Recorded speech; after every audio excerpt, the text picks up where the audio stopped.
warahmatullahi wabarakatuh. Sahabat Roda Wisata pemirsa, mungkin Anda sudah menyaksikan episode sebelumnya, podcast pertama dari Roda Wisata yang menghadirkan tamu istimewa yaitu Bapak Haji Ashur Asistaba. Di episode pertama beliau menceritakan bagaimana latar belakang sehingga beliau bisa terjun sebagai seorang pendiri, pemilik, kemudian mengembangkan biro perjalanan umroh dan haji Roda Eksan Utama. Bahkan sekarang beliau adalah ketua dari lembaga asosiasi dari ratusan biro perjalanan umroh dan haji yaitu Studi. Kita akan melanjutkan podcast kita, dialog kita, dan mudah-mudahan kita bisa banyak mendapatkan inspirasi, pengalaman, pengetahuan, wawasan, ilmu dari beliau. Oleh karenanya, silakan mengikuti percakapan saya selanjutnya. Bapak Haji Ashur Asistaba. Assalamualaikum warahmatullahi wabarakatuh. Waalaikumsalam warahmatullahi wabarakatuh. Dan sehat walafiat. Alhamdulillah. Terima kasih masih berkenan untuk berbagi bersama kami, sama para pemirsa. Dan kalau pertemuan yang lalu, mungkin flashback sedikit, Bapak bercerita bahwa pengalaman pertama Pak Ashur menginjakkan kaki ke Tanah Suci adalah hadiah dari Bapak Haji Adi Sose. Dan itu keberangkatan pertama kali diamanahkan untuk mendampingi keluarga beliau. Ya. Ada nggak cerita yang menarik pada saat keberangkatan itu Pak Ashur? Ya itu saya kira Pak Ustadz, terima kasih sekali lagi. Itu pemberangkatan pertama, maka berangkatlah kami ke Tanah Suci, di mana perjalanan dari Jeddah ke Madinah itu seperti yang saya katakan tadi, kita mengganti program Mifrad sehingga tetap berpakaian ihram dan selalu tarbiyah. Sebelum saya lanjut ke situ, maka saya ingin menekankan, bagi saya kunci mabrurnya ibadah haji itu di tarbiyah. Karena saya rasakan itu, ya Allah, aku datang memenuhi panggilanmu. Seterusnya tidak ada serikat bagimu dan segala macam.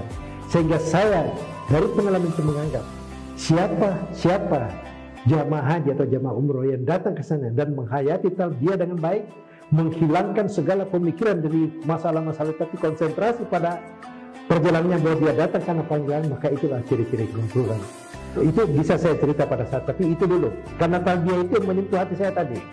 Maka ketika itu sampailah kita di penginapan. Terakhir saya cerita bahwa kita masuk ke masjid, saya lihat menang masjid dan saya menangis. Suara saya mungkin yang paling keras di atas bus ketika mengucap labbaik Allahumma labbaik. Itu disertai tekanan batin bahwa saya datang karena panggilan Allah Subhanahu wa taala. Bahkan hati saya, mohon maaf kalau ini saya ucapkan, suara hati saya didengar oleh panitia, mungkin dia tidak senang. Karena saya mengatakan, hati saya mengatakan, ambisiasi cuma alat. Saya datang karena panggilan Allah Subhanahu wa taala. Itu. Maka datanglah. Kemudian seperti biasa kita tiba di penginapan. Kemudian bareng-bareng diatur. Setelah kita istirahat sebentar, maka kemudian kita masuk untuk melakukan tawaf kudum.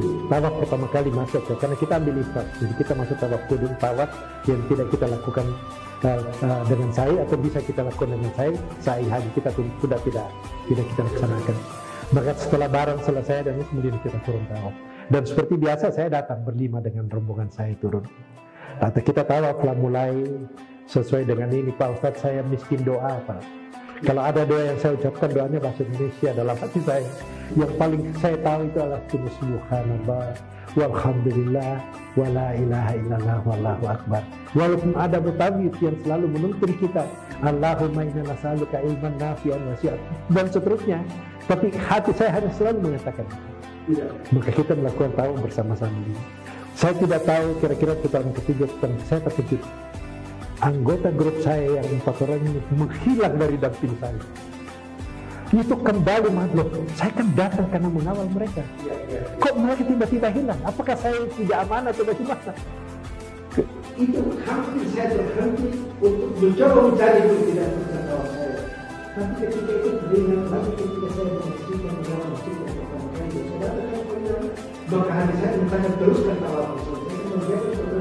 Ternyata masuk jalan sendiri saya tetap meneruskan tawaf itu. Itu putaran ketiga atau putaran satu dari suara. Itu terjadi gitu. Ini saya selesaikan tawaf saya dan sebagainya. Setiap putaran setelah itu saya selalu menyaksikan keadaan. Saya lihat betapa orang berebutnya luar biasa.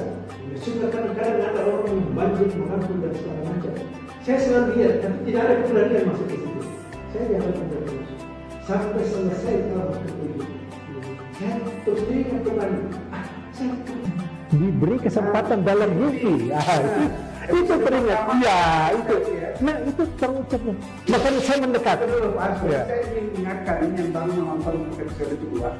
Di episode pertama, sebelum 1 tahun sebelum keberangkatan Pak Asur ke Tanah Suci, beliau diberi mimpi dari sebuah perjalanan pesawat, kemudian ada padang pasir dan beliau mendekati kerumunan orang, ternyata ada batu yang beliau pada saat dalam mimpinya dan beliau jadi itulah Hajar Aswad. Kita mendengarkan dan kita cerita ketika sudah berada di Tanah Suci Makkah. Ya, dan itulah yang saya rasakan.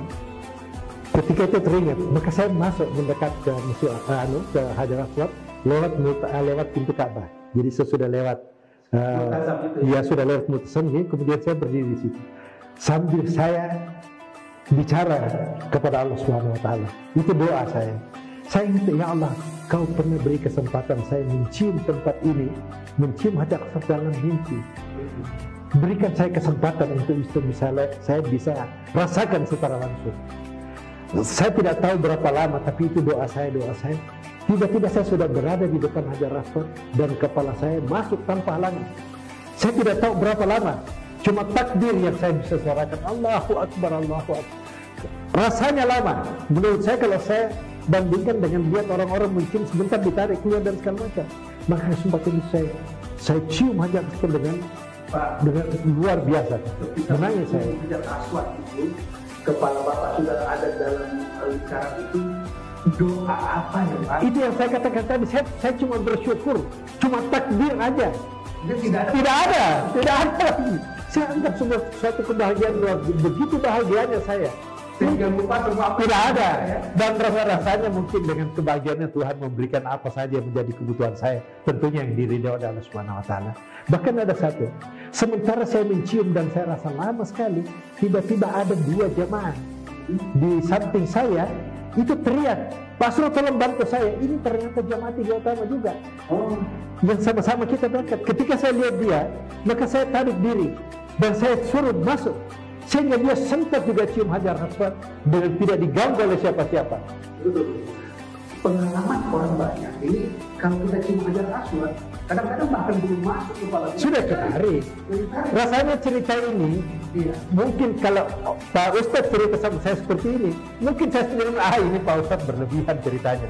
Itu yang saya menyatakan, saya mohon dibantu untuk tidak bercerita sesuatu yang tidak saya alami. Tapi saya mengatakan ini saya alami. Tidak bisa masuk akal bahwa saya punya kesempatan cium lama, kemudian jangan saya sorong masuk, kemudian ini. Itu setelah cium kita kembali, kalau tidak berhentinya dia mengucapkan terima kasih pada saya bisa mencium Hajar Aswad pada kesempatan itu. Dan alhamdulillah ketika kita tiba di penginapan, saya naik ke kamar, maka 4 rombongan saya sudah dalam kamar juga bercerita. Mereka lebih dulu selesai dari saya. Mungkin karena saya dalam proses mencium Hajar Aswad sehingga saya lebih lama. Dan itulah syarat, sehingga saya tahu dari persoalan itu juga, kan orang mengatakan banyak tempat-tempat mustajab yang ada di sana. Salah satu penjelasan Ustaz dalam setiap manasik, dalam manasik juga sebelum pada waktu saya dengar bahwa salah satu tempat mustajab itu ada Multasan. Dan saya memang berdiri di Multasan atau tidak, mengingat itu saya dan meminta saya diberi kesempatan tanpa saya sadar. Dan oleh karena itu saya dalam setiap manasik saya mengatakan, setiap orang berbeda pemahaman. Ada yang mengatakan doa di Arafah tidak tertolak, doa ini tidak tertolak. Saya mengatakan kalau ke sana, maka sempatkanlah untuk selalu berdoa di Multasan. Itu selalu, kalau setiap saya manasik setelah saya jadi penyelenggara, selalu saya ingatkan pada jamaah bahwa menurut saya tempat, dan jangan pernah malu berdoa. Dan banyak cerita-cerita tentang orang yang berdoa di Multasan dari guru saya, nanti akan saya ceritakan pada periode berikutnya. Tetapi nanti kita lihat. Nah, itu pengalaman pertama. Tahun 80. Tahun 81. Nah, sekarang bagaimana historical background-nya sehingga kemudian yang saya dengar Pak Asrul bahkan bisa memberangkatkan istri dan kedua orang tua dan mertua. Nah, itu yang ingin saya lanjutkan. Jadi setelah kita berada di Mekah, biasanya kita kemudian menuju ke Madinah untuk ziarah 8 hari di sana untuk 40 waktu. Menurut tuntunan kan kita harus melakukan tawaf wada di sana. Nah ketika tawaf wada itu saya kembali berdoa di muka sana. Dan saya berdoa, ya Allah, saya sudah merasakan kenikmatan bisa datang ke tanah suci. Berikan saya kesempatan untuk membawa keluarga saya. Dan secara jelas saya sebut istri saya, almarhumah, istri saya, ibu kandung saya, dan mertua perempuan saya. Itu yang saya niatkan itu. Saya sebut itu secara jelas. Bisa berangkat haji, membawa mereka. Ini bukan umroh. Di masa dulu belum ada umrah, Pak Ustaz. Orang-orang Indonesia di tahun itu hanya tahu, bukan belum banyak. Masyarakat Indonesia tahu bahwa ke tanah suci itu untuk urusan haji. Dan umrah belum berkembang pada waktu itu. Nanti kita cerita. Belum ada seperti sekarang ini. Semuanya tahu bahwa itu cuma haji. Dan oleh karena itu doa saya bisa membawa istri saya, ibu mertua saya, ibu kandung saya, saya sebut dengan jelas. Itu yang saya, 3 orang itu yang saya sebut pada tahun berikutnya. Sampai saya selesai doa, kita kembali ke hotel dan kita menuju Medina. Ada perasaan saya ketika jalan dia perjalanan menuju Medina dengan bus. Di atas bus itu sambil lihat kiri kanan padang pasir. Padang pasir itu tidak ada apa-apa, tapi kita rasakan keindahannya luar biasa. Luar biasa kebesaran Allah menciptakan padang pasir, bukit-bukit batu dan segala macam. Sehingga saya mengatakan salah satu hikmah yang datang kata ini, melihat ini tanda-tanda kebesaran Allah Subhanahu wa taala. Nah, saya tiba-tiba berpikir, saya tanya pada diri saya, kamu berdoa tadi itu dari mana kamu akan dapat duit? Kamu kan cuma pegawai biasa yang gaji tiap bulan, gaji hanya menutup butuh ini pun kamu datang karena ambil selesai gaji. Dan diberangkatkan gue. Dari mana? Perasaan itu ada. Tapi ya sudahlah, saya sudah berdoa, saya biarin aja dan kita selesaikan perjalanan kita ke tanah suci dan kita kembali ke Jakarta. Kalau saya tidak salah kembali ke Jakarta itu bulan Oktober. Kebetulan pada waktu itu saya sudah menjabat sebagai Direktur Utama PT Morante dan saya diberi kepercayaan pada Pak Nisosio mengelola 100 kendaraan Renault. Beliau ambil kredit dari bank, kemudian menyerahkan penuh kepada saya. Dia bilang, saya tidak mau tahu, pokoknya kau selesaikan ini kredit. Dan betul-betul sebagai saya selesaikan pekerjaan itu. Kemudian ketika kembali, kira-kira 1 bulan, jadi bulan November saya dipanggil Pak Nisosio ke rumah beliau. Dia tanya sama saya, bagaimana keadaan taksi kita? Kapan dia lunas? Saya mengatakan 2 tahun lagi, karena ada kebijakan moneter pada waktu itu. 2 tahun lagi lunas Pak. 2 tahun terlambat dari schedule yang kita. Tapi untuk Bapak ketahui, saya berhasil memberikan Bapak 1 pool di Kalibata seluas 5.000 meter, walaupun sekarang belum lunas karena kita cicil. Ini kebetulan aja kita dapat seorang Mayor Sawito namanya kalau saya tidak salah ini. Sawito atau Suwito. Dia punya tanah, dia punya kesulitan, nanti kita kasih bantuan dan tapi dicicil gitu loh. Dan sudah lunas tanah itu Pak. Jadi sebenarnya pengunduran 2 bulan itu tidak dianggap sebagai sebuah kegagalan. Tiba-tiba beliau mengatakan, oke, kalau lunas bulan November kamu menghadap lagi sama saya akan mengambil suatu kebijaksanaan. Alhamdulillah selesai pada waktunya 2 bulan setelah November itu jalan dan saya dipanggil lagi selesai. Bagaimana taksi? Alhamdulillah kredit lunas Pak. Bagaimana? Saya katakan 60-40. Apa itu? 60 jalan, 40 mangkrak. Ya. Karena kita dipaksa.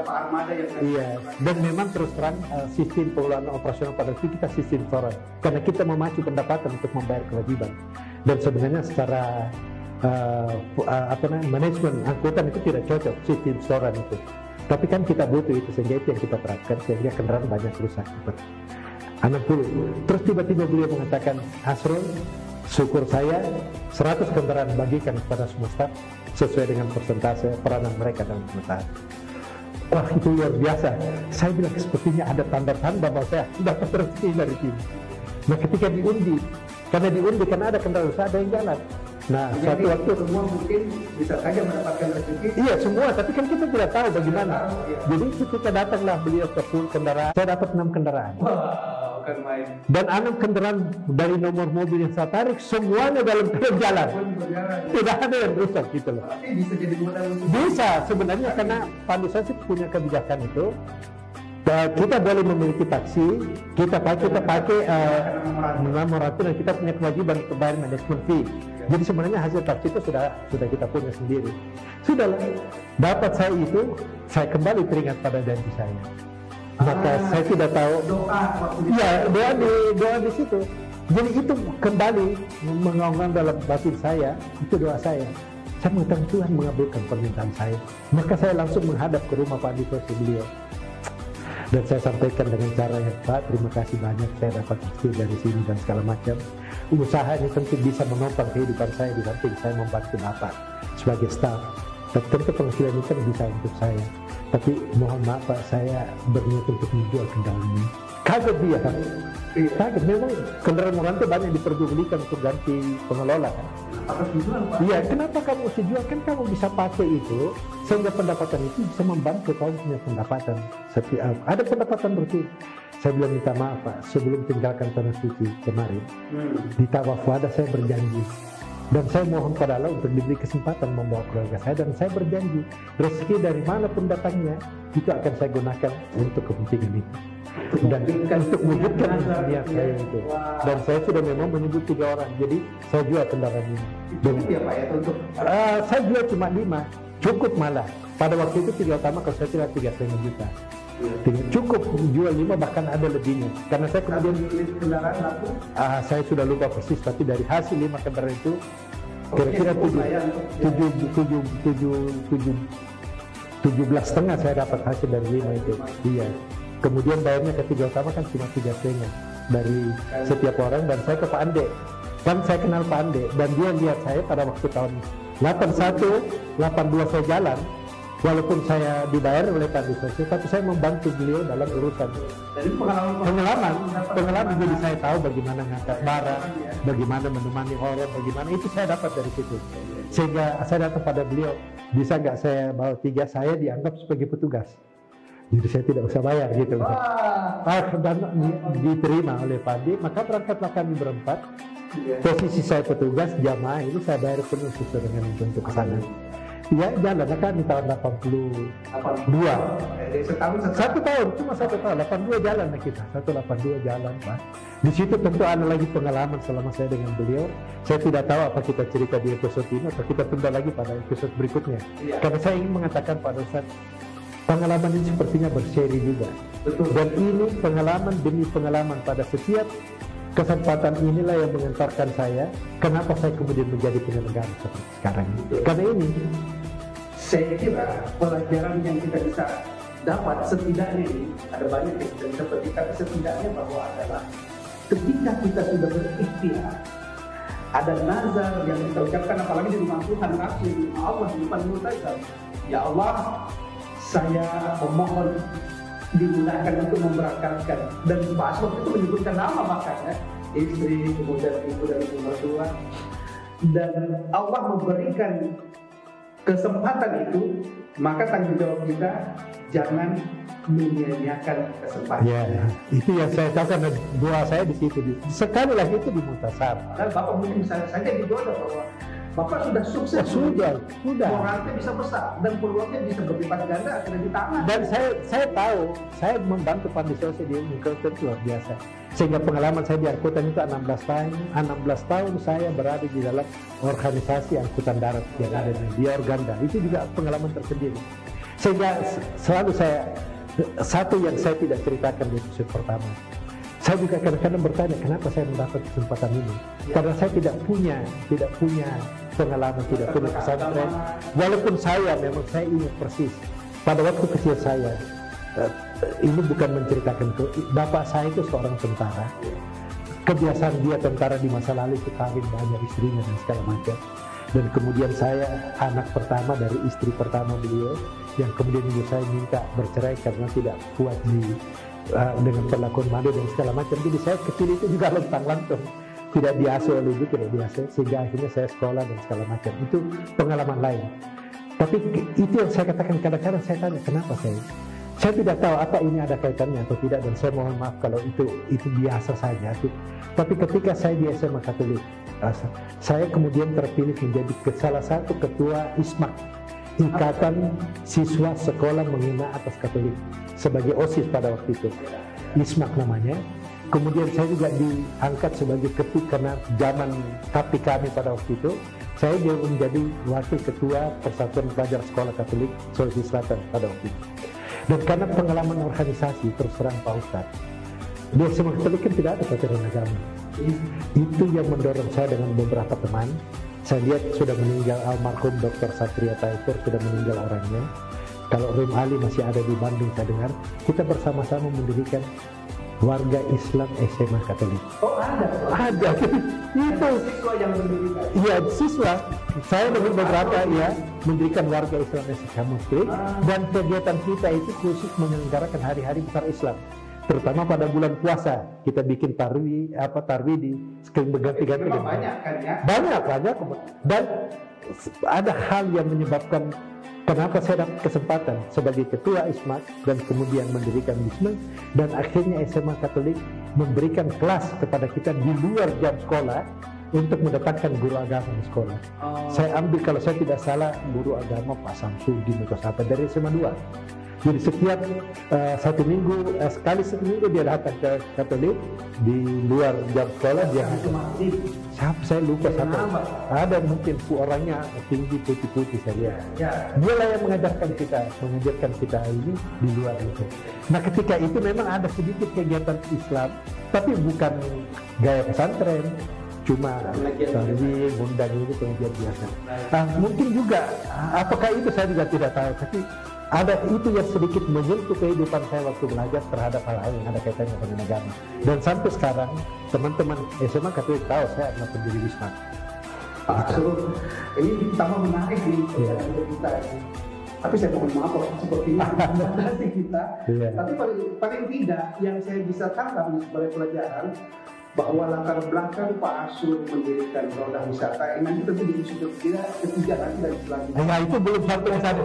Ketika itu belum ada pikiran, karena saya dengan tiga tahun dekat. Tapi ini kita dapat penjelasan bahwa beliau sudah mendapatkan pengalaman menginjakkan kaki ke tanah suci, dan dari pertama kali ke tanah suci sudah ada pengalaman bagaimana melayani orang-orang. Itu pada saat itu tidak berguna sebagai pelayan atau tidak hati, tapi sudah ada pengalaman pertama, kemudian yang kedua, secara spiritual pengalaman Tuhan itu bukan main, padat sekali.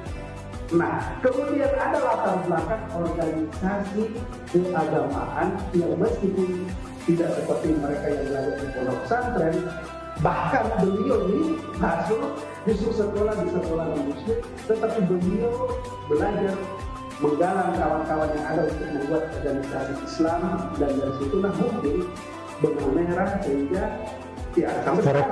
Nah ini kita akan bahas pada episode berikutnya.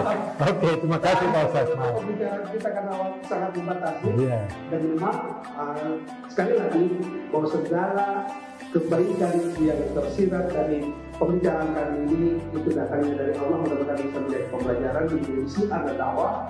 Adapun hal-hal yang terkait dengan nafsu manusia atau cerita seperti yang diharapkan Pak Asul dan disampaikan beliau dari awal, itu kembalikan untuk menjadi pelajaran kita masing-masing kepada yang mengucapkan atau yang menjelaskannya kepada kami ataupun Pak Asul. Sekali lagi terima kasih Pak Asul. Mudah-mudahan panjang kita sambung lagi. Insya Allah. Ya? Pada setiap kesempatan siap. Insya Allah. Terima kasih untuk teman-teman. Kalau penasaran, tolong komentari di bawah. Mungkin termasuk juga silahkan titipkan pertanyaan yang akan kami sampaikan pada episode berikutnya. Assalamualaikum warahmatullahi wabarakatuh. Waalaikumsalam.